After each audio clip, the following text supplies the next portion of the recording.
For the cutter, Kuliza gets one to go. Second and third now for Bedford. That's a line drive single. And Charlie Cariello now strikes out Ryan Stram. Draws the double, redodges, beautiful, and scores. Stick quickly, Purnell drives righty, shoots, scores. That is it. Bedford is your girls lacrosse champion. The Bulldogs are champs once again. Welcome to Bedford High School on this beautiful Saturday evening, where we will have Division I lacrosse action for you. Today's quarterfinal action of the state championship tournament. Bedford will be hosting the Dover Green Wave. I'm Corey Munster Tiger, joined in the booth today by Todd Koss and Jay Abendroth. Gentlemen, it's playoffs. Jay, what are you looking for in today's game? Yeah, it's win or go home. In our prep meeting, we were talking about the Dover goalie breaking all sorts of records. So I think, as has been the case with Bedford, shot selection and taking the time, they have the ability to move the ball. Let's see if they can settle in, get some easy goals on the board up front, and take away this Dover momentum. Yeah, as you mentioned, Dom Shalafor broke the career saves record this year, beating Matt Johnson's record from Pinkerton. And then an illustrious All-American career at Keene State. We've had the opportunity to play with Matty Johnson in recent years. So congratulations to Dom Shalafor on that career record. Todd, other things that you might be looking for as we approach tonight's face-off? Well, playoffs, not to be confused with practice. We're talking about practice. We talking about playoffs. Yeah, I think Dover just got trying to, hopefully they picked up some things for them against playing Bedford earlier, but I think it's going to be a tough game, but I expect Bedford maybe to be able to pull away a little bit here and get themselves on to the next round. So it's a number 1 versus a number 8 matchup. Bedford earned the number 1 seed as they finished the regular season at 16-1. Phenomenal regular season for them. Best in quite some time. Their only loss came to Bishop Girton back on April 23rd. That was a double overtime loss, 13-12. They beat, actually, Bedford went the next day out to Dover and beat Dover in their regular season matchup. That was a 19-6 win for Bedford as they came off the heels of that double overtime loss to Bishop Girton. So they handled them pretty well in the regular season, but you never know. This is the playoffs. Things change. Emotions are high. You know, people get a little bit tentative, and anything can happen as face-off approaches. And that's why they play the game. There you go. We're just full of it tonight, aren't we? We are. So, as I mentioned, this is the 1-8 matchup. In other scores around Division I lacrosse, the other 3 games have been completed already. The 4-5 matchup was Pinkerton versus Merrimack. Pinkerton came out victorious 13-5, so they advanced to the semifinal. They will face the winner of this game here tonight. Those semifinals are on Wednesday evening at Exeter High School. In the other side of the bracket, number 2 Bishop Girton finished off Concord's season today as they took home a 14-2 win. And then in the 3-6 matchup, Exeter beat Londonderry. So Exeter advances to that other semifinal. We'll join you on the other side of the anthem.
by the Bedford High School Pep Band. Folks, the concession stand is open tonight with plenty of popcorn, pizza, grilled hot dogs, snacks, and drinks. And welcome back. We are just about ready for face-off. As we mentioned, the three other highest seeds have advanced to the semifinals on Wednesday. Again, that will be out in Exeter at Bilbao Stadium. Pinkerton will face the winner here. Bishop Girton will take on Exeter in the other semifinal. Players heading out to midfield for the traditional handshake before we get started. Officials are stretching their legs. Jay, are you going to get a little stretch in here? Hamstrings, maybe quads? Always got to stay loose, always. Especially for a late game like this. Old guys like me, you know, I've been up for a lot of hours, doing a lot of mulch. Got to stay stretched. Cows were an hour ago. Yeah? Yeah. Oh, yeah. We were out touching our toes out there, a couple jumping jays. It's good. You got to make sure that the body is physically ready to take on such a game like this. Goalies touch gloves at half field. 12 minutes on the board. We're just about ready for playoff lacrosse here from Bedford High School. Again, this is the BC TV crew bringing you playoff action. Appreciate Andrew Fenn producing here in the box. He's on the camera as well. Dale Bird back in the studio bringing you some replays. We are underway, and Dylan Riccio, as he has done many times this season, wins the faceoff. Quick up and quick goal. Looked like a designed play, Corey, off the face-off with a sprint down the sideline, the face-off line, a little flip, the pole cutting towards the cage. You know, I would almost look at that like a little hockey play off the face-off, but it looked like a designed play there. Sure did, and you could see the excitement on Tristan Kerr as he was the one that sniped from the top right. And that assist goes to Bennett Matthews, and just like that, 7 seconds into the game, the Bulldogs are ahead 1-0. Yeah, Tristan Kerr does not need an invitation to go down and post up for that long shot, so great start for Bedford. See if he wants to do it again as Kerr is on the wing for the faceoffs. Riccio pulls it back, 2 for 2 on those faceoffs. And now the Bulldogs' attack will settle things down as Riccio runs through midfield. Kerr? He'll stay down there until his coach yells at him to get the heck off the field with that pole. And he does so. So we'll get his chance to see the 6-on-6 offense here for the Bulldogs. Looks like the Green Wave might be in a zone defense here. Ooh, and somebody got beamed right in the middle. That looked like number 3, Bryson Glidden, taking a shot either off the stick or off the pad. Little draw and dump. Misses the cage. That was Kaliza on that top right crank shot. Misses the cage, and Sam Barrett backs it up behind. Kaliza runs a little wheel. Matthews, Chalafour with the first save of the game on his side. Yeah, and it looks like Dover coming out in a bit of a zone there, a little soft zone, trying to stop that wheel action and get a stick on the shooter's hands from the outside of Bedford. Benjamin Tower runs into some challenges there, and not quite sure what that call was. Was a failure to advance there? I think it was, yeah. Okay. And then Bedford turns it right back over, so we had a failure to advance on Dover with their clear, and then the Bulldogs miss a tight pass on the offensive end, looking to take advantage of a numbers situation. Bedford's in their 10-man here already. We saw the last game we called. They were practicing that towards the end, but they're in it here already, which has already caused 2 turnovers in the immediate start of this game. 2 minutes in, Bulldogs lead 1-0. Some up and down action, but a few failed clears. A couple of face-offs, one for Dylan Riccio. And most of the action has been down to our right-hand side in the Bedford offensive end. Brody Helton from Mastro de Casa took that, pivoted outside, and beat Chalifour to that near post. Yeah, nice shot by Brody. I'll go back to the defense, though. With such a senior-laden and experienced team, it's nice to see him out running around up at the midfield making plays. This is something that's going to serve them well going into the playoffs. Presumably, obviously, they make it out of here, letting those guys run around, fly around, and use those long sticks to generate some chaos. You see Tristan Kerr rotating up. He's on the near side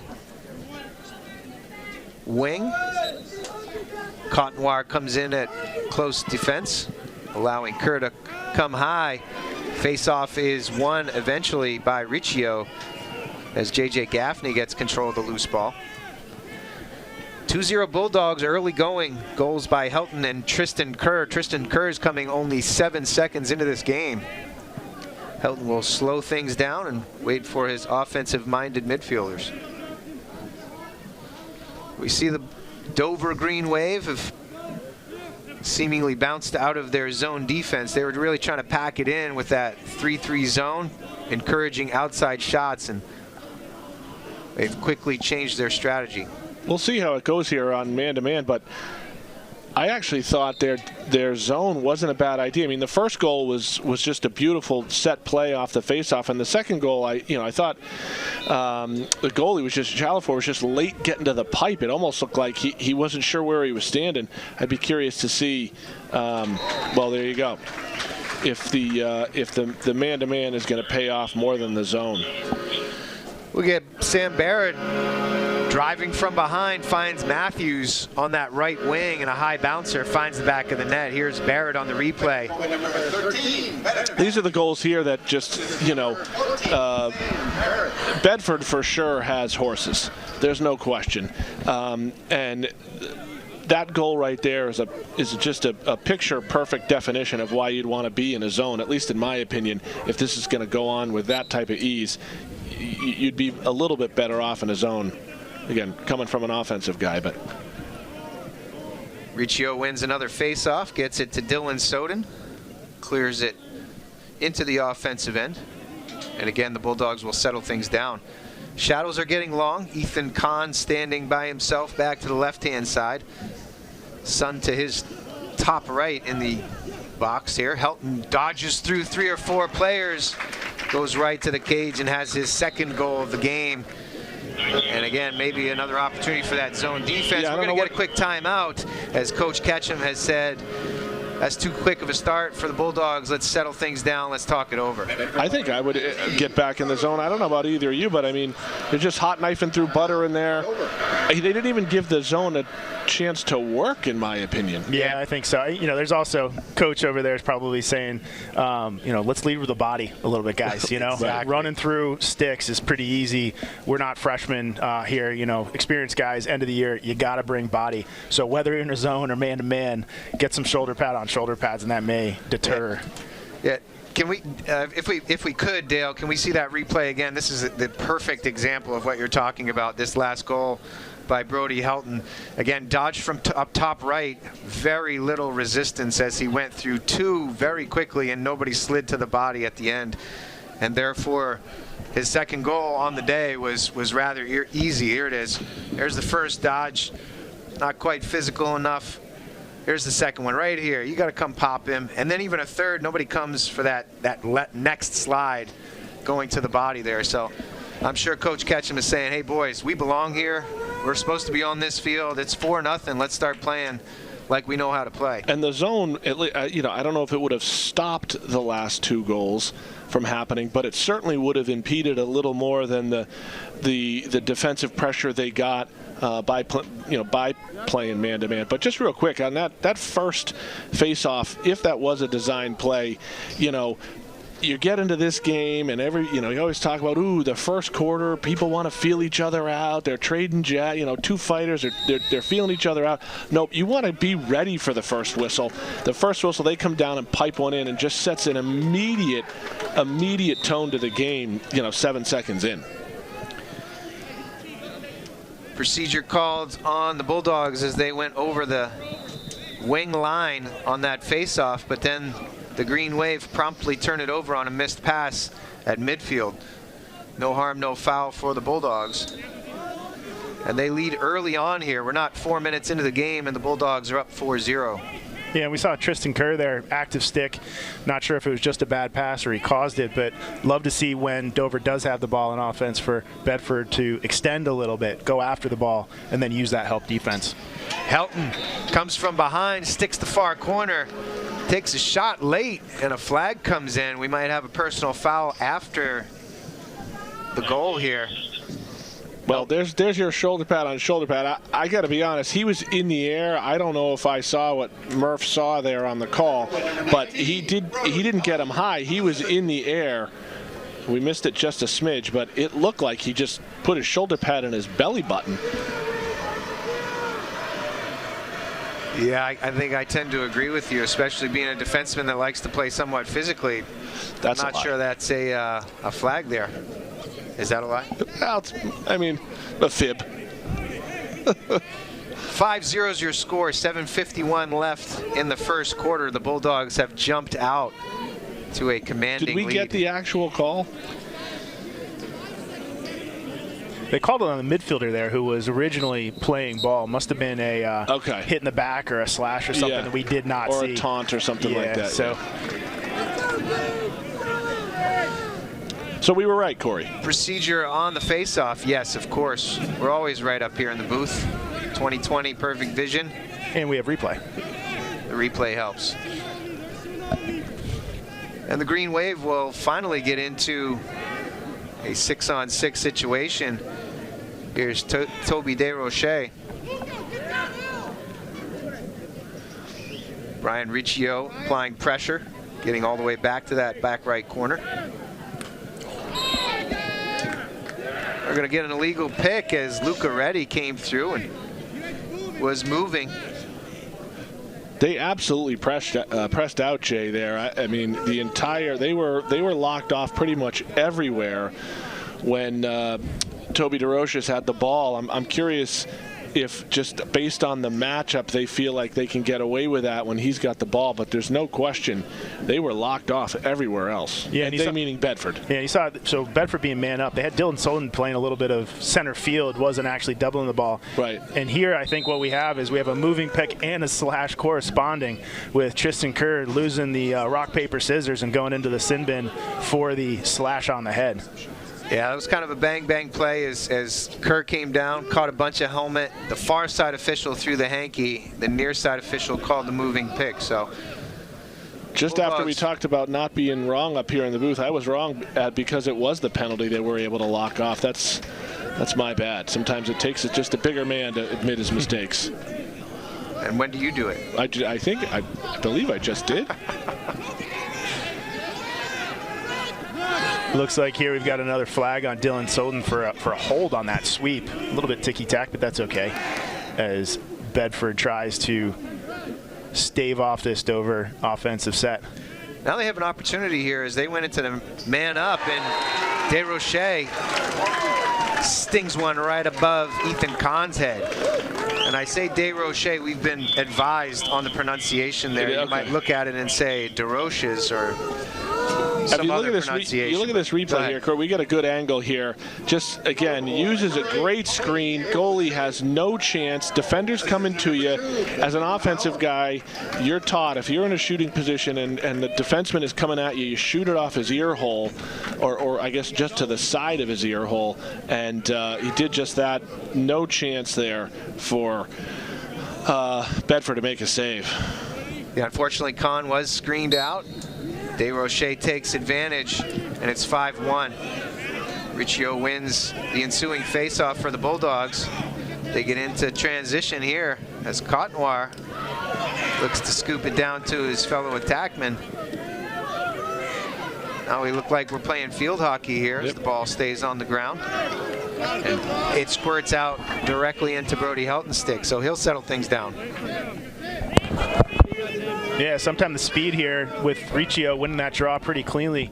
A little bit disjointed from Bedford, maybe pressing a bit too much, but good to see Helton grab that ground ball. Helton misses the connection with Kaliza, but now they find Gaffney on the far side. Matthews to Gaffney. As you've talked about, Jay, on quite a few of these broadcasts, the goal of lacrosse is to break it down into a 2-on-1. And while this play doesn't exactly get to a 2-on-1 as you watch the pass here, it's certainly a 2-on-1 on that side. He's wide open. Slide comes late. If I were Dover, and frankly, if I were almost any team in the state, to stop that initial one-on-one dodge that creates a mismatch, I might be playing zone a lot more than not against these guys. Bedford's players are just too good, and you can limit the amount of uneven situations they create on the 6-on-6. Dover wins their first face-off of the game, so they will have an opportunity for a settled offense. But Kerr doesn't look like he wants that to happen as he's stretching his defense out, putting pressure on Benjamin Tower. Here's Gray.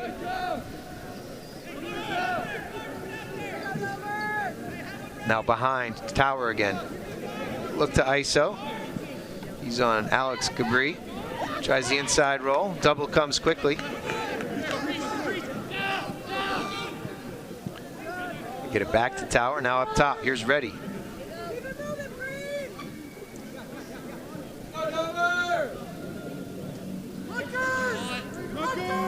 Green Wave taking a deliberate approach here on offense. Again, they suffered a barrage here in the first quarter. It's 6-1 already. Good way to limit Bedford's offense is to not let them touch it. Pressure extended way back on that end line as Sheridan was trying to get some checks in on Tower. They'll do it again. Sheridan waits for it. The ball comes out. It's a good check there by Durso on the help. And now they get it up and running to Spencer Henrishon, who will lead the break. Draws one. Kaliza down low. Purnell dodges a stick. Can't finish. High and outside. Barrett's there to back it up. Did they get a piece of that, or was that just a high shot? I couldn't quite tell on the replay either. Yeah, I'm not sure, but they did everything right except for the finish. So, hey, next time. Purnell's pass is wide here. Kaliza, great job. Super hustle to keep that ball inbounds on that near sideline. He fires it back up top to Bennett Matthews. Good to see Kevin Master DaCosta out. I know he's missed a few games. Nice to see him back on the field for the junior. Speaking of, he'll look to ISO from that right wing. Split dodge to his left, feeds it down to Purnell, misses the cage, and Barrett will back it up behind. Approaching 3 minutes in this first quarter. 6-1 is your score. The Bulldogs lead the Green Wave in this quarterfinal state matchup. Barrett drives hard. Passes low. Master DaCosta has to scoop down. Now drives hard. Saves Shalafor. Good hands and a phenomenal save there as Purnell tried to dump in the garbage, and Shalafor got his stick up as his body was still on the ground. Helton tries a backhander, can't get it to go. Yeah, we see Luke Purnell with a number of close shots, but the goalie standing on his head. I'd love to see Luke take one or more steps because I think he had that room. Here it is again on the replay. One there. Coming around, Purnell hits the pipe this time. Had him beat. Nice little fake. Got Shalafor to move. Oof. Keep shooting, young Luke. Sure. Just needs to have that extra fake in there. Helton tries a hard one from top right. Sails wide of the cage. That might have been from Ontario. Barrett runs through a couple stick checks, hits the pipe. That's 2 pipes in a row on consecutive shots for the Bulldogs. Good hustle here by Dover on the ground ball as Riley Joyce picks it up. Avoids 3 Bedford defenders and tries to get some offensive possession for the Green Wave. Here's DesRochers with a head of steam. Goes behind, and Kerr comes up with a check. procedure as that ball stayed in the in the stick of DeRoche. And now Henrichon's back out on the break. They have numbers. Misses the pass to the point man, Kaliza, and they turn it over. Yeah, a little bit unlucky for Bedford here. They're definitely pushing the pace. A couple pipes, but I will say, I see Bedford really willing to initiate the offense from behind, and I think that's been a strength for them all season, not just riding the middies sweeping. So love to see that going into the playoffs here. A little bit of a change-up, make them more well-rounded. Good ride here by the Bedford attack as they force Tower to get it back all the way to Chalafour. Here's Bryson Glidden. Toss it across, and they force the turnover. So a little bit of hustle by the Bulldogs gets them another offensive opportunity, and we'll get a timeout for the Bulldogs. 1:08 left in the first quarter. They lead 6-1 over the visiting Dover Green Wave. 10-man ride, you got to get your punt return clear on. You got to have somebody who can just make, as you say in the clear, you got to be able to make one person miss. And right now, Dover just doesn't have, or at least hasn't showcased that yet. When they go into their 10-man ride, they're trying to find the open guy, and there just isn't one. Yeah, and I love to see it too. It's one of the hallmarks of this team all year. The Bedford team I'm talking about has been their aggressiveness on the ride. And so, they say you make your own luck. Although they've had a number of pipes and the goalie just really standing tall, riding really hard and getting those extra possessions are going to do very well for Bedford moving forward here. Oh, no question. There's nothing more demoralizing. I mean, you guys know this just as defenders, but even as offensive guys, like, you make a stop and then you just, you throw it in the dirt or throw it away or can't, and it's just like, oh man, we're back to this again. So very, very good, and there's absolutely nothing that goes into riding other than effort. It's just effort. Yeah. If you got a good attackman, it's just like a forecheck in hockey. If you got good attackmen who are willing to ride, they got an extra guy, and more often than not they're going to beat you. But if you can get a couple turned out, failed clears based on your ride, that you're in for good shape for that game, no question. Even if it's just one or two opportunities that turn into one or two goals, that can make the difference in these tight games. So the hustle goes a long way. And the Bulldogs have shown it throughout this first quarter. And I would say just early thoughts. I've never seen Chalafour play, but he's a guy that could play in an over 30 league and an over 40 league like where we play. When the play breaks down, he's making saves like we don't know how he's doing it. He's getting his toe on the ball or a shoelace or just making it hard. But when Bedford is running their offense and gets a good hard shot, they're picking corners, and that's where they've got those 6 goals is good hard shots. There's another one, just a hard good shot. Nothing breaking down other than the Bedford defense in front of them, and those are the ones that are turning into goals so far for Bedford. Felt like the Dover Green Wave had not come out of that timeout. Nobody was really putting any pressure on, and the Bulldogs pop one on quickly as Bennett Matthews feeds it in. Helton feeds it into Matthews, and they stick it past Chalafour. 7-1, under a minute to go. We're back to the face-off. Yeah, it kind of looked like that wave parted a bit, if you will. Not to get biblical.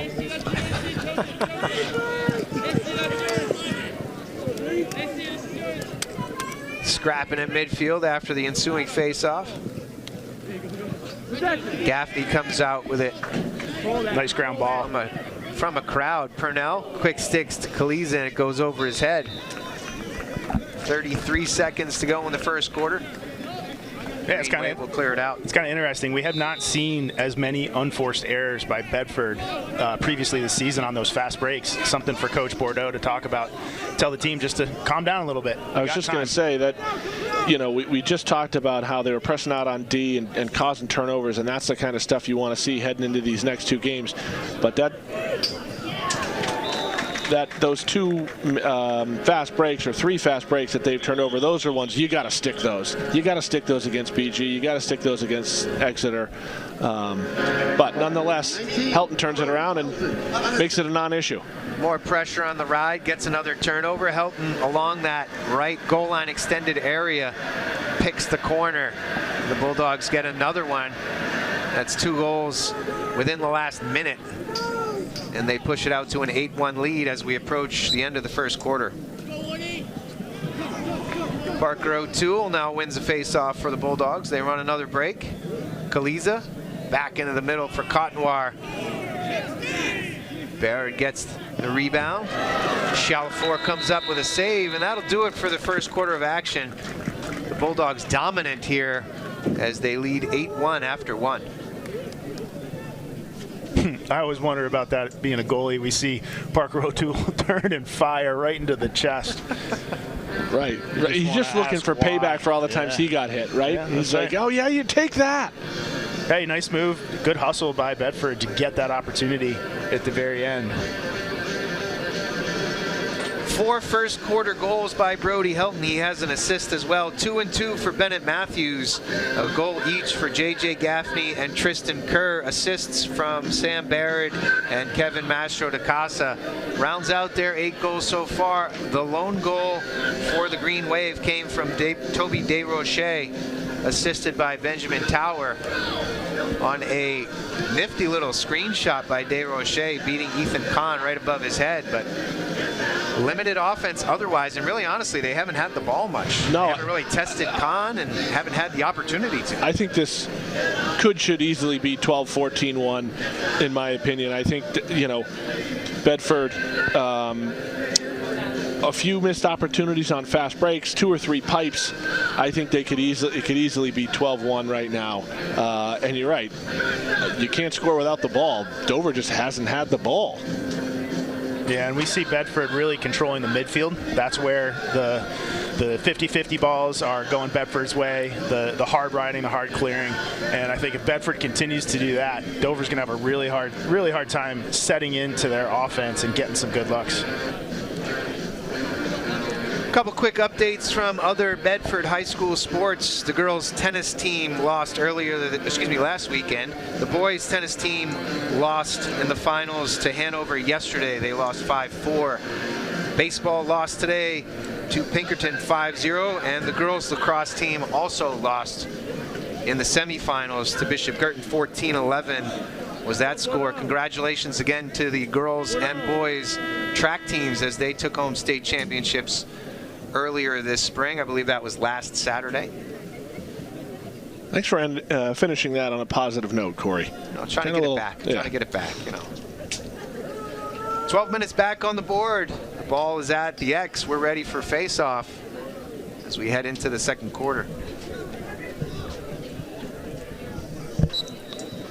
Riccio again pops it out. This time pushes forward as he beats Owen Wood.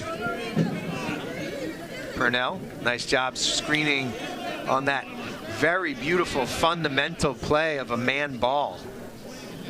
Letting Kaliza come through and scoop up the ground ball as he shielded off the defender. We teach that, yet rarely see it. Matthews sets his midfield. Helton comes in. Gaffney comes in. Looks like the Green Wave have bounced back into their zone defense for a little bit here. See how they start this quarter. Bulldogs are in a 1-4. Get a little wheel and they pop some players off the crease. They spin it behind. Matthews gets time and space, and that shot gets deflected in the middle. Wow, that looked like Chalafour had rounded his pipe and gotten closest to that, but they'll give it to Helton. We say against the zone you want to drive, drag, drift, and that's what they're doing here. They're just having one guy move into the other zone. As he draws into the other zone, somebody replaces where he was, and it just creates a little bit of movement and a little bit of space for the offense. Shot here by Helton. Lefty this time. Chalafour good for it. Helton feeds the middle, can't get it to Kaliza cleanly. And the Green Wave pick it up, get it moving out. Nice ground ball by Quentin McCormick. Big hit here by Helton, and he'll go in the box and feel shame. As it was Riley Joyce that hesitated, turned back, and met Helton face to face. That's a bit physical. We might actually see Helton get locked in on that one. Yeah, I don't think it was intentional to do that. I don't even think he thought he was going to get a chance to hit him, but he was just running full speed, put his hands up, I think this is coming up right here. If we see it, I certainly don't think it was intentional. They are locking it in, but I think that was just unfortunate in terms of the way the hit came about there. But there's no question he almost dented his face mask with his stick. He's a big boy. He had a head of steam, and Helton showing some good hustle, trying to get back there on the defensive end. That's what you like to see. And unfortunately, Riley Joyce just turned and ran right into him. So the Green Wave get another man-up opportunity. They'll spin it around the outside. Around the outside. Around the outside. Down low, this is Brown. Tipped by the defender, but chased down by Micah Crick. Ready. Behind to DeRoche. Here's Crick again. Great stick again by the defense as Kevin Sheridan tipped that pass, and now Henrishon will leg it out. And he's got a break and a head of steam. Henrishon back into the middle.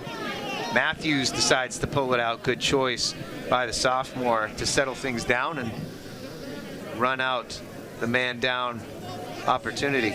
Yeah, really nice man down by Bedford. Active sticks.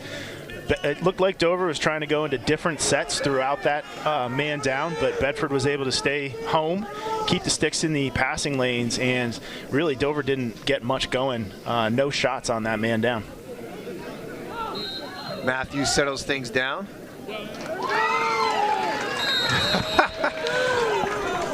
And we get an infraction of some sort. It looked like it might have been a word, and if not a word, perhaps some chirping by Matthews. Words, could have been plural, could have been words. Not a word or words, either one, a war of words. And then Matthews will get a penalty on top of that, as he went for an over-the-head check and caught a lot of head instead of over the head. Yeah, funny how that happens. You have words, and then shockingly, there's a flag against you right after from that referee. So there's the replay. We just missed the play there as Matthews got up high. Again, it was on Riley Joyce, taking it off the head, and shot sailed wide, but the Green Wave will have an extra man opportunity. Just a hold, so a 30-second penalty on Matthews. We're going to see it here. Tries to go over the head and gets a lot of the head. You're both back left. There's generally rarely few good things that come from any over-the-head check. The only thing that is consistent is in an over-the-head check is your coach saying, "Why are you going over his head?" Mm-hmm. That and NIL deals. Yeah, well, yeah, that too. Look like we're going to get an illegal screen here on the Dover Green Wave, so they turn it over shortly into their extra man opportunity. Here comes Soden, looking for that punt return clear, as you've referred to a few times, Todd. Well, it's just a weapon. You know, there's so many times where you just need somebody. The ride is scattered. It's all, and you know, you can just walk it up the middle of the field as opposed to worrying about who you're going to pass it to. And oh no, that guy's covered. Sometimes, you know, they don't call it the fastest game in 2 feet for nothing. Yeah, and it's good planning by Bedford. I mean, that happens on the practice field where Dylan Soden knew it was his job to go pick up the ball and clear. So right. That's the type of thing that Bedford's been able to instill, Coach Bordeaux and the coaching staff. They do it quite a bit, get that short stick, the ones who can handle the ball with it and have good things happen. Bulldogs spin it around up top. Here's Matthews, draws the double, dumps inside, can't connect with Gaffney. Purnell tries on the ground ball, checked away nicely by the Dover defense, but he eventually does scoop it up, feeds it back inside. Gaffney spins away from pressure and then goes into the crease. Good save again by Chalafour, and then leading to that crease violation. I think his spin move there took him actually into Chalifour. They were staring at each other face to face. And here is another collision, this time a legal one by Helton into Joyce. Knocks him out of bounds and gets the turnover for the Bulldogs. That was the failed punt return clear. That was a nice punt, I would call it. Kaliza saved Chalifour. Good little dodge just above the crease by Kaliza. Got himself some space, and Chalifour shut it down.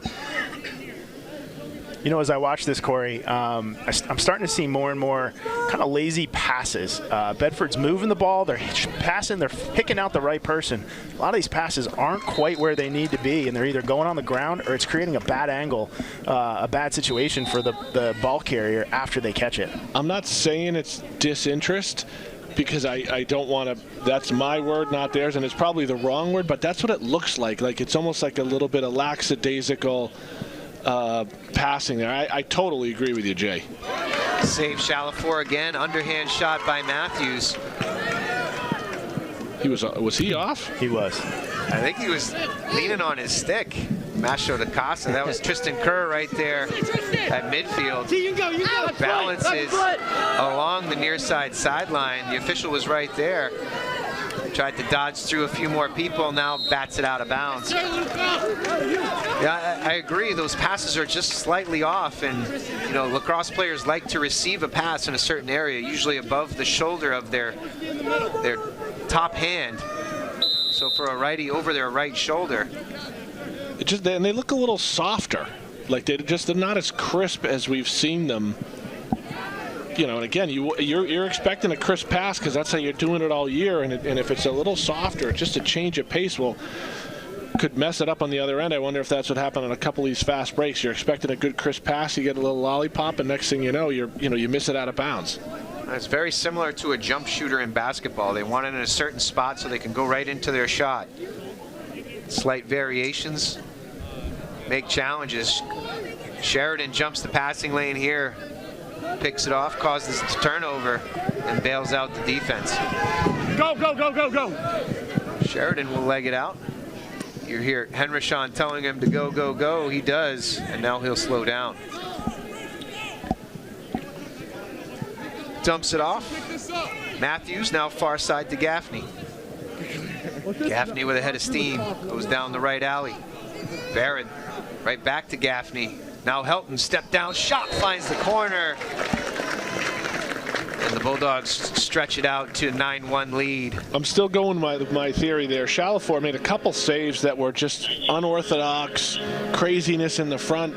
But the strength of Bedford being able to just score on 6-on-6 on a play like this, it's just basically unstoppable. Yeah. You know, 12, 15 yards with a two step down crank. Yeah. That's a tough one to stop, especially when Bedford does so well at the substitution game, creating mismatches. Helton was running full head of steam with no one on him, free hands. Right. That's a tough one to give up. So Gaffney gets the assist there. Doesn't it hurt when you tuck it immediately under the crossbar? Yeah, it's a good place to put it. Sam Barrett. Shot here is high. Chalifour gets around his cage and backs it up. Earns the green wave. A chance to clear.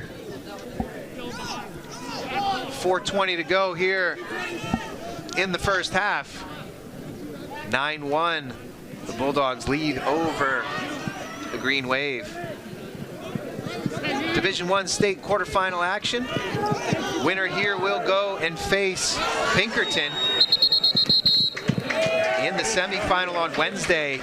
Failure to advance here on the green wave, so they turn it over. There's no question Bedford saw some tape and has just lined it. It's like the New Jersey Devils with the neutral zone trap. Bedford is lining the 50-yard line here with four guys, and they're just Dover cannot get it over the midfield. Yeah, and we're seeing actually, so here's a neat one for you lax heads out there. Not only are they doing a 10-man ride, which means Bedford's goalie is coming out so they can cover a man, leaving someone free in the middle to roam. Bedford is actually putting 2 poles on the midfield, and Dylan Soden was going down far back. And so now you've got 12 feet of lacrosse stick and two hands, 2 sets of hands running around the midfield. It becomes pretty tight pretty quick. Absolutely. Just causes more chaos in there. When you're as an offensive guy trying to clear, I stopped playing defense about 10 years ago, so I'm not generally clearing, but when I used to, when you're coming up from the box as the offensive guy, if you're trying to leg it or you're just trying to find a pass, if there's more sticks in there, particularly long poles, you just think, I can't pass there, I can't pass there, closes, I don't want to chance it, That is what's going on. Save here, Shalafor. A lot went on. Push from behind was called on Quentin McCormick. He goes in the box and feels shame for 30 seconds. Now Matthews will step down. Shalafor, great save. Rebound comes out to Barrett. Matthews again here on the man up. Kaliza, they double him quickly, and Shalafor comes up with the loose ball. Outlet pass. Can't find Joyce's stick. And Helton comes up with the ground ball. He's got a head of steam. Shot low, Shalafor save. Back up top. Ball's on the ground, and Riley Joyce again through midfield. His pass goes out of bounds. I don't know if you guys picked that up on the sideline, Mike, but immediately after he went over his head on Helton coming down, the coach, you could hear the Dover coach screaming, "Do not go over his head." Jay, you talked about those 2 long sticks at midfield. You really can only do that if you have athletic poles that can get up and down the field, that can get side to side, that are disciplined, won't throw silly checks. Giving them the opportunity to put a lot of pressure on. Now the Bedford Bulldogs will take a timeout. 2:22 to go in the second. They lead 9-1 over the visiting Dover Green Wave. I think, just seeing this team this year, I think you guys tell me if you experienced some of this. Jay, I'm sure you must have up in at the Carrier Dome up there. But Bedford is playing, every player on the team is willing to do things scheme-wise that are just up a level because they're all confident in each other, they're all playing well, and they know they can take their game to the next level by changing that ride, doing a 10-man. I mean, you can't do a 10-man ride if nobody knows where the ball's going or what's going on. I just feel like they're playing with such confidence. They're able to instill some of these things, and they're all bought in on it. Yeah, absolutely. And as everybody knows, we will leave no stone unturned. I have it on good authority that we talk about those athletic poles. Spencer Hendershon did his senior project on becoming a hybrid sports athlete, and I think ran under a 6-minute mile, I think. So to your point, Corey, when you get guys up there that are big, strong, and willing to run, and Todd, to your point, willing to fit into the scheme, it becomes pretty suffocating. But again, the flip side of that is maybe you get a little bit casual on those passes. Maybe the pass you've made 100 times, the 101st is a little bit sidearm. Right. So, you take the good with the bad, I guess. But all it takes, and not to look past this game, but if you're thinking about the semifinals and/or the finals just a little bit in terms of we can think about that right now. For Bedford, anytime you can, and everybody's bought in and they can make one change and it works and takes the ball away in a semifinal or a championship game, everybody is the excitement level from the players knowing that what they did worked because they did what they were supposed to do. It's just a momentum builder for the team. It instills confidence in the players. It instills confidence in their teammates when they follow instructions and when it turns out well. Right, right. They seem to be surprised in so many of those cases, but it's fun when you see a coach do that. And now Helton, wow, pings it off the crossbar. That's in as well. So Helton. Also two bar downs. He might get an extra bucket of Frosted Flakes in the morning with those.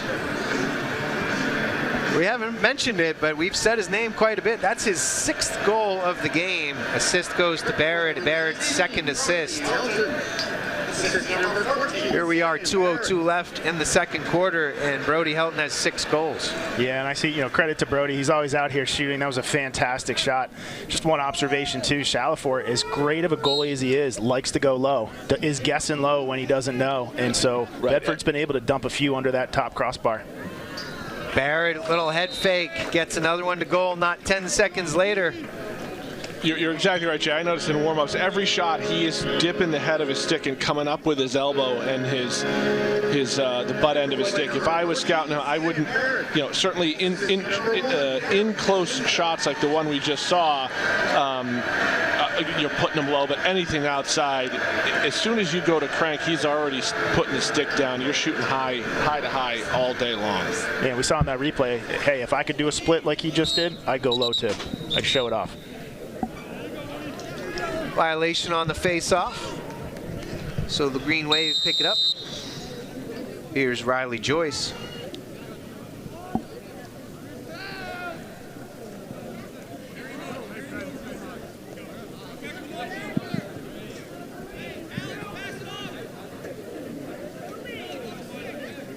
Toby DeRoche comes out of the box. They'll settle things down. 90 seconds to go in the first half. Cotnoir applies pressure for the Bulldogs. Now here's Tower. Dodging righty down the wing. Good defense by Gaffney to keep him out in the alley. Gray spins it behind. Now back to Gray on the wing. Up top, ready. Here's Crick. And now DeRoche will have a go at Cotnoir. It's the edge, his shot comes off awkwardly, squirts all the way across the field, and backing up on the near sideline is Dylan Soden.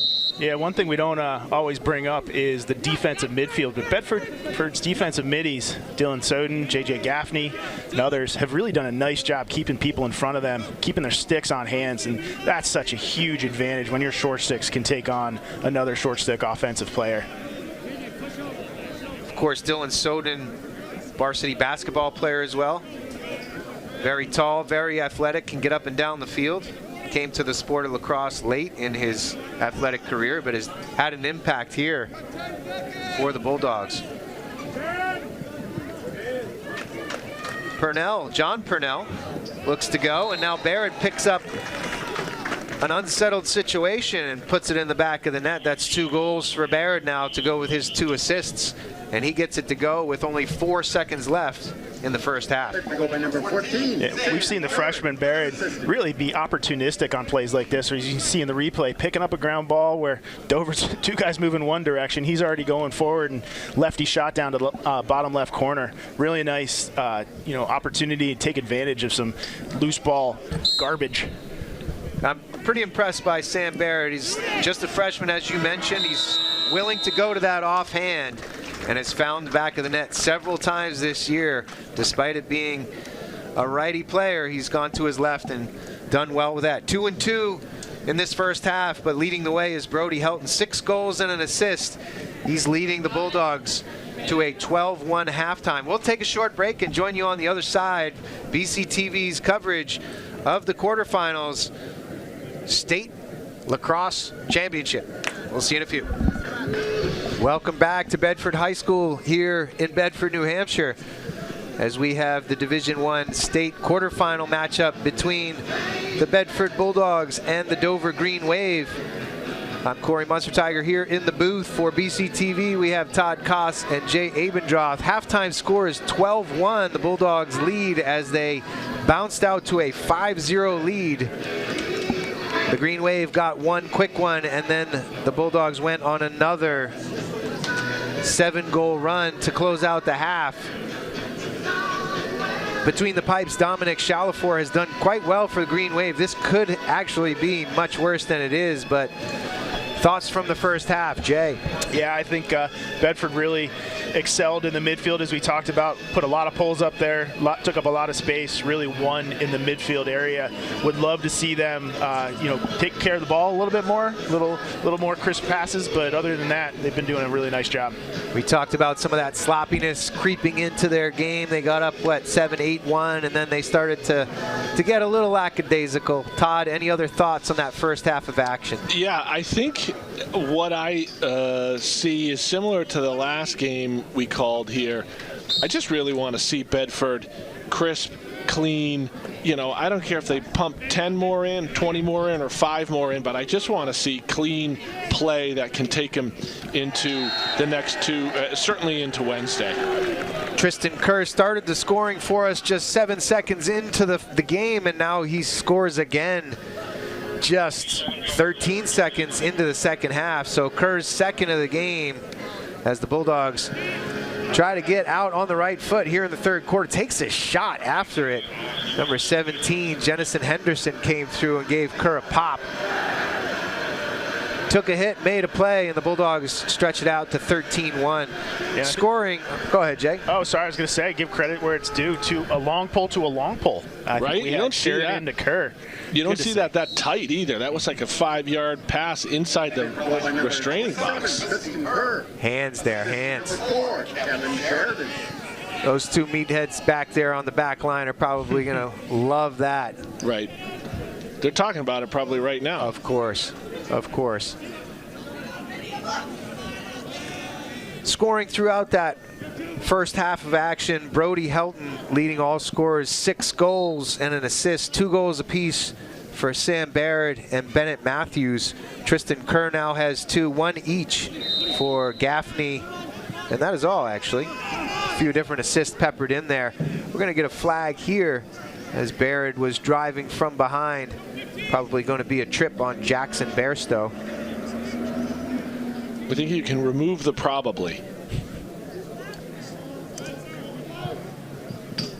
Matthews drives hard righty, picks that top left corner. He's got a hattie now. Scoring for the Green Wave, very quick summary. Toby DeRoche on an assist from Benjamin Tower. And now we're into running time as we're in the second half, and the margin is 12 goals. So this second half might go quickly. Yeah, nice high shot again. Thought we were going to see it on that replay. We see the goalie shot really going down. His split-second move, his first move, is to bring his hands down to his chest. And that's why these really hard, well-placed high shots are finding net. Right, right. He's used to something a little sloppier in front, but if you can pick a corner, he is late coming back up with certainly with his stick hand, or the head of his stick hand as opposed to his butt end hand. Yeah, no criticism to the kid. He's these shooters are shooting free hands, not a lot of contest there, so and he's still saving them. Riccio certainly not anything I'd be doing. Bulldogs get another opportunity in the offensive end as Riccio continues his success at the face-off X. I wonder if Bedford here will start working on some sets, or if they're just going to take it as it is. I'm sure there's some BG scouts here. I'm sure there's some Pinkerton scouts here. Matter of fact, I can see them, so I'm pretty sure they're here. I did notice a couple of items of clothing identifying these folks. Helton now saves Shalafor. Helton picks it back up, scoops it up, tosses it in the net. However, it looked like Purnell might have been in the crease on the backside, so that is wiped out, and the Green Wave will clear it out. And Bedford just zoning the midline. I'm just wondering why they were breaking back to the midline without a guy in mind, and they're just zoning the midline. Forcing turnovers like this as Matthews chases down the ground ball. Kicks it out. And Cotnoir scoops up the GB all the way across to Sheridan. They'll climb the ladder near side. Help into the middle. His pass gets tipped, but eventually finds Matthews' stick, and Barrett will settle things. So Jay, yeah, you said maybe they'll try a few extra things here. Different offensive approach, perhaps get some of their substitutes in to get some playing time in this state tournament matchup. As we tick down to 8 minutes in the third quarter. Kaliza to Purnell coming around the corner.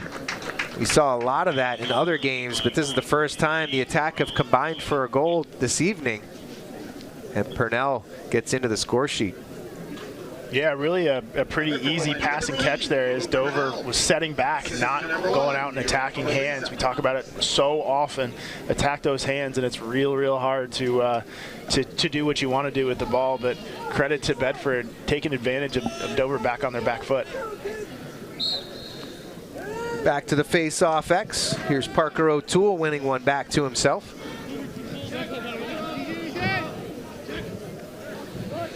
They try to jam it to Durso. Yeah. Senior defenseman, long stick midfielder. Nice outlet pass here to Riley Joyce from Chalifour. They get it down the right side. And now Reddy will wait for his offensive teammates. Tower now. O'Toole measures him. Tower looks to dodge from this right wing. Near side, now will go behind. Jams the cutter, Luca Reddy. Couldn't quite squeeze it in there. Now we'll get a very clear and obvious push from behind. You can see that one coming from about, possible? About 10 we yards. Call it possible? Yeah. It's possible that Dylan Soden will get called for the push from behind. That's so blatant, actually. Sometimes you might see a hanky come out on that, but we should check with the other guys in the booth, see if they thought that was a push. Hey, fellas, was that a push from behind? He said it should have been. It very clearly was. Thank you, Roger Howe. Roger up here in the press box providing some colorful side conversation. Ethan Kahn comes up with a save there. He's got his half and half jersey on. Yeah, exactly. He's got Suns on both sidelines here. As Dylan Soden eludes a few checks. Yeah, impressed with Soden's motor. He even on that push, the kid was running hard. We see it there being the one-man clear. Such a huge utility player for this team. Can get him out of a lot of bad situations. Mentioned Dylan on the basketball team, but he was also a starting member of the defense for the state championship football team. Did quite well as outside backer. Feet inside here, Kaliza can't finish. Purnell does great to get that ensuing ground ball. Back up top, Helton. Several members of that championship football team here, including Helton. Outstanding running back.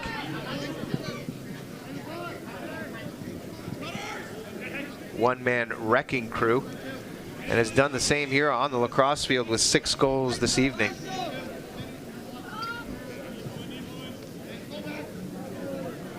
Hand off here to Matthews. He finds the corner again. Brody Helton to Matthews.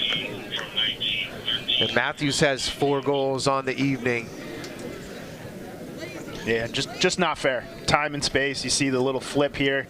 Both defenders stick with Helton. I mean, Matthews is on 10 yards away, 12 yards away, leaning downhill. For a good shooter like that, it's candy. And not the bad kind of candy, the good kind. Right. Good kind of candy. Like Sour Patch Kids. Yeah, not the ones that you stay away from. I gotta be honest, I thought you said cannon. I didn't even catch that you said candy. I didn't know there was a good or bad cannon. But I do like Sour Patch Kids. Yeah. Watermelon. Only the red ones. Clearing the crease in the middle there. They let him play as Chalifour had the ball. Nice outlet pass to Joyce, and they have a fast break. Riccio chasing it from behind. Pass goes out.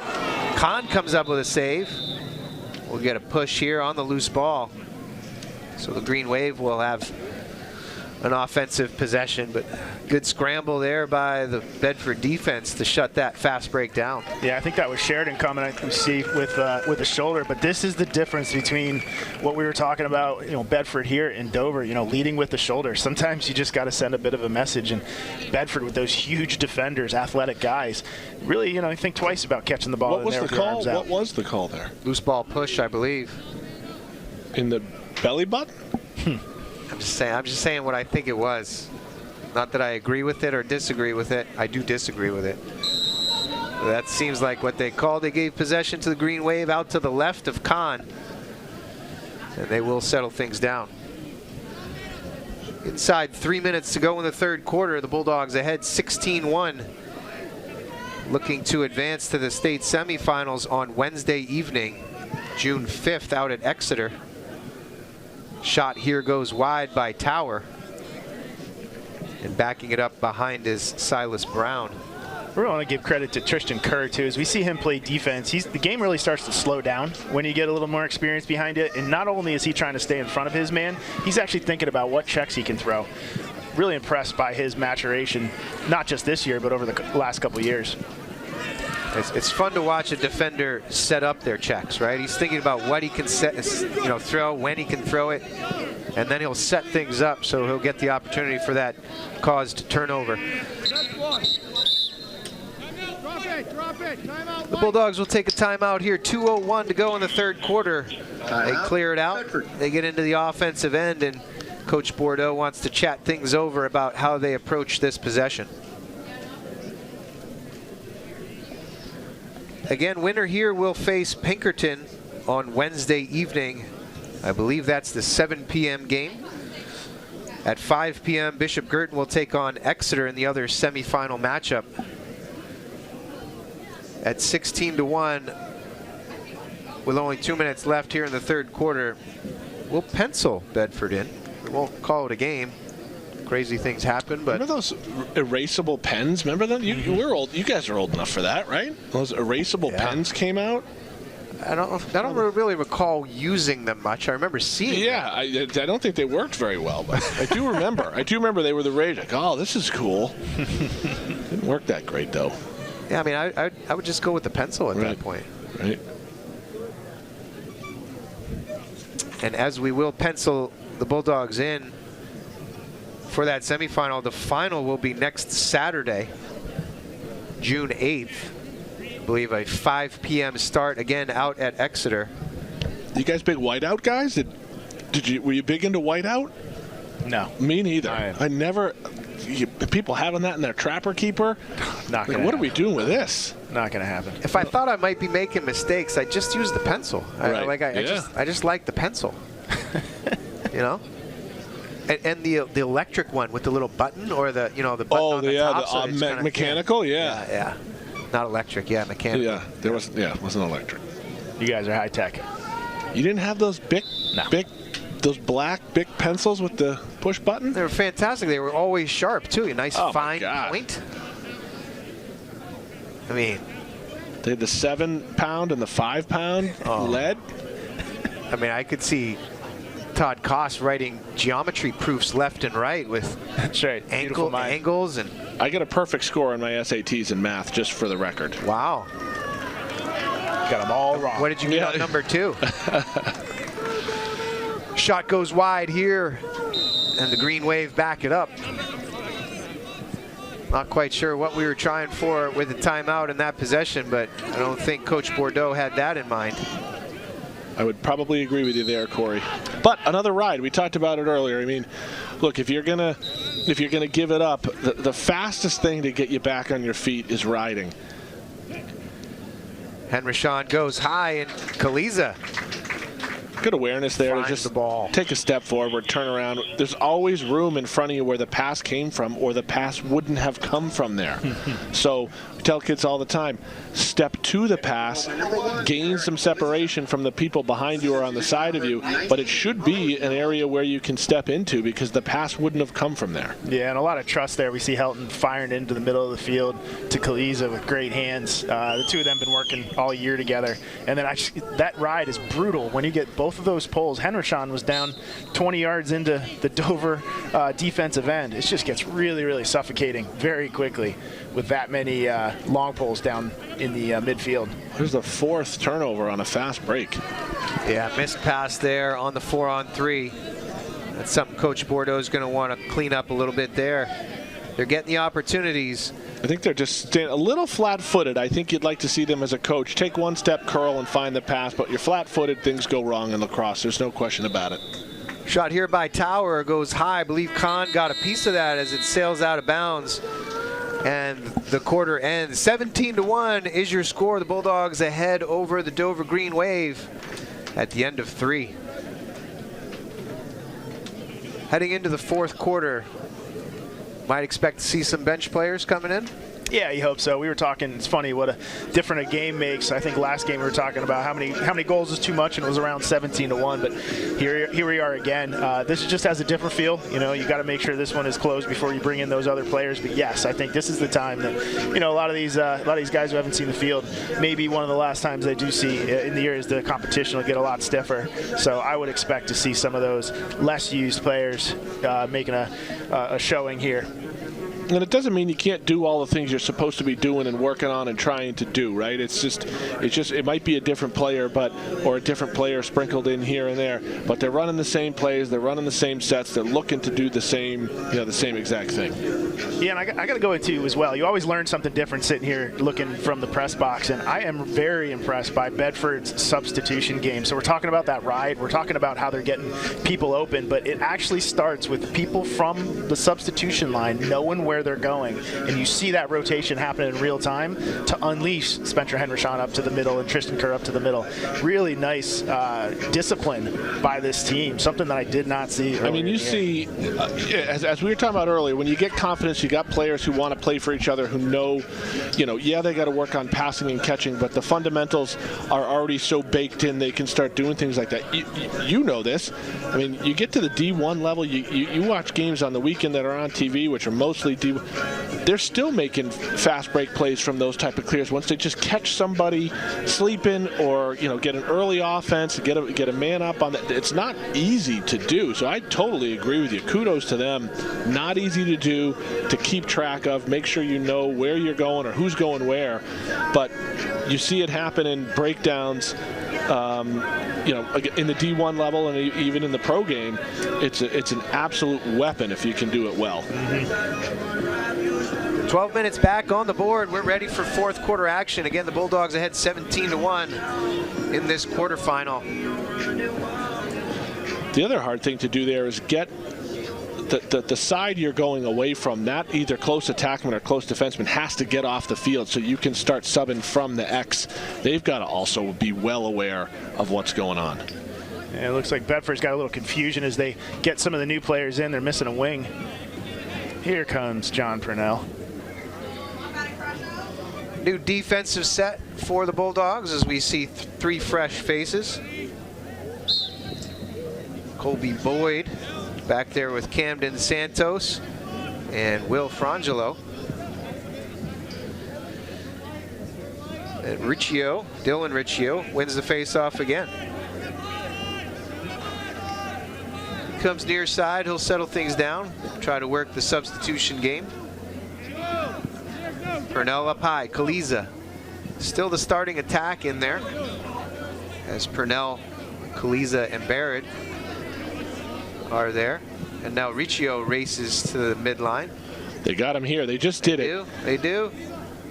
And that's the sophistication that you like to see. J.J. Gaffney runs hard. Dishes back to Helton. Nicely defended by the Green Wave. And here's Riley Joyce finding a host of Bedford defenders. Physical play here by Helton, and they get the ball back. Yeah, nice ride there. But again, going back to the substitution, it just makes the game easier for the offensive players. You don't have to make a hard decision or a split-second decision. You know you have the man up. You understand there's going to be your help, and you understand that you are feasting in a second if you do it right. Matthews on the run. Shot gets deflected inside. I don't believe it made it all the way back to Chalifour. Backed up behind, here's Gaffney. Back right of Chalifour. Defended by Joyce. Comes back to his right hand, gets high, shot gets eaten up. That was McCormick coming over on the double. I've seen Bedford try to run that invert, which is when they put their midfielder behind and let them initiate from behind, and the attackmen are actually up above the goal. Bedford started to throw that into their offensive as well with some mixed results, but it's a nice wrinkle. Chalafour comes out of the net. Up quick to Riley Joyce, but that pass goes off his stick and trickles out of bounds. Helton now will trot over midfield. Green Wave have bounced into their man-to-man defense over the last quarter plus. They did come out in that first possession in a zone, but quickly abandoned that. Helton now. Save Chalafour, gets his left arm on it and deflects the ball out on the far sideline.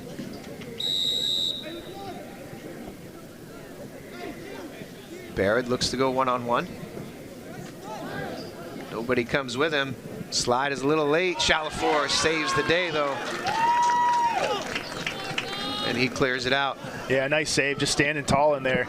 Was able to absorb it and get the outlet out. Unfortunately, a dropped pass, and Bedford gets another shot. Matthews picks up the ground ball. Nice little fake here and roll away from pressure.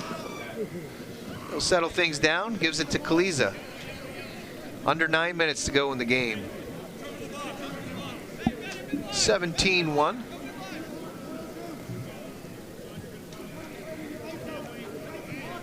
Kaliza goes behind. He's got a short stick defending him. That's Landon Gray.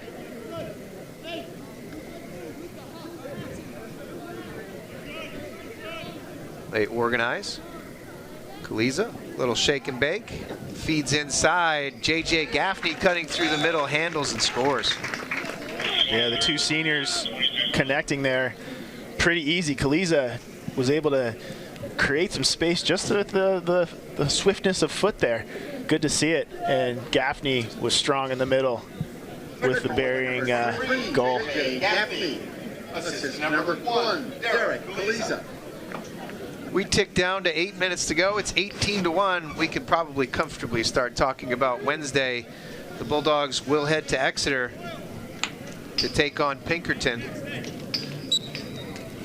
Two matchups in the regular season. The Bulldogs took on Pinkerton in their second game of the year and beat them 13-6. That was the first time Bedford had beat Pinkerton in quite some time. I don't know the exact number of years, but it was several.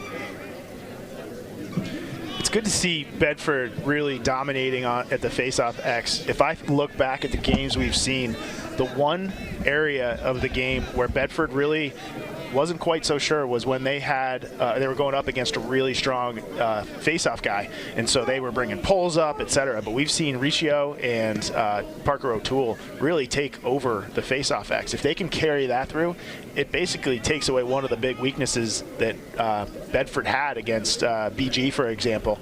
And really, that's a great opportunity to be able to play normal or standard, if you will, at the face-off X. Chalafour makes a save here on John Purnell. Cormick runs away from pressure. Chalafour, far sideline now, Bryson Glidden. Right up to the midline.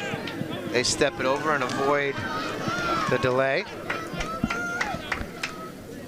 So again, Bedford won that first matchup against Pinkerton 13-6 back on April 15th. Their second game of the season, and then they took them on again their last game of the regular season on May 24th, just last Friday, and won that game as well, 15-7. I will say it's hard to beat a team 3 times in a row, especially a somewhat equally talented squad. Those were both 6-7 goal differences. Should be a good tilt on Wednesday evening in the other semifinal. Bishop Girton will take on Exeter, with those winners advancing to the state final next Saturday, June 8th, 5 p.m. start, also out in Exeter, Bill Ball Stadium.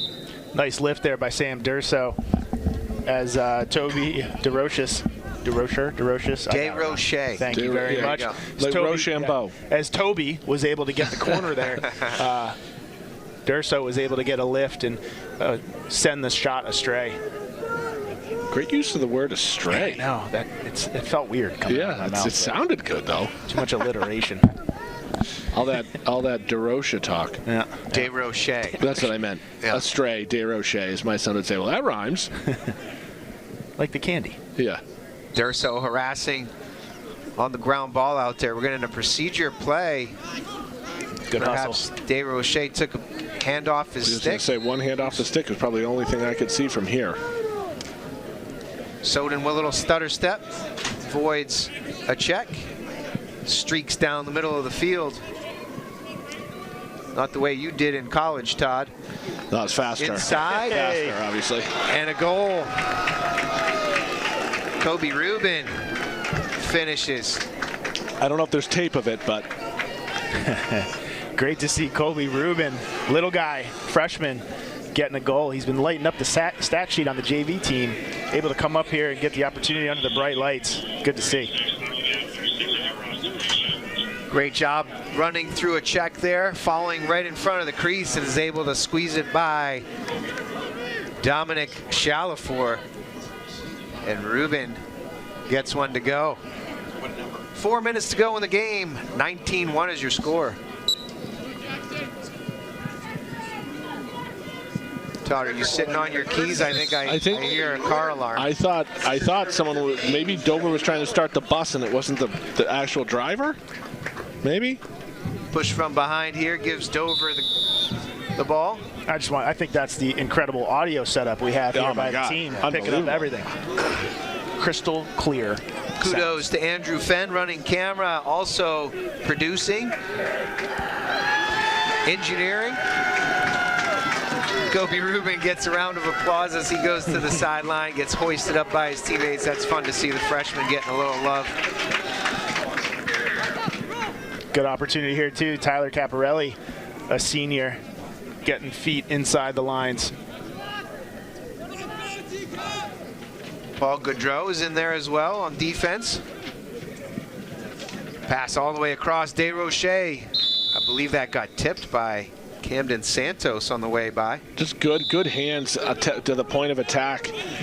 As I would say, as you guys know, defensemen for some reason keep their long pole turned sideways too often instead of at their defender. But God, there's nothing worse when you're trying to get a shot off and there's just a stick, tickling your hands. It's the worst. But very well done there. Tower tries to run through some checks. They reverse it.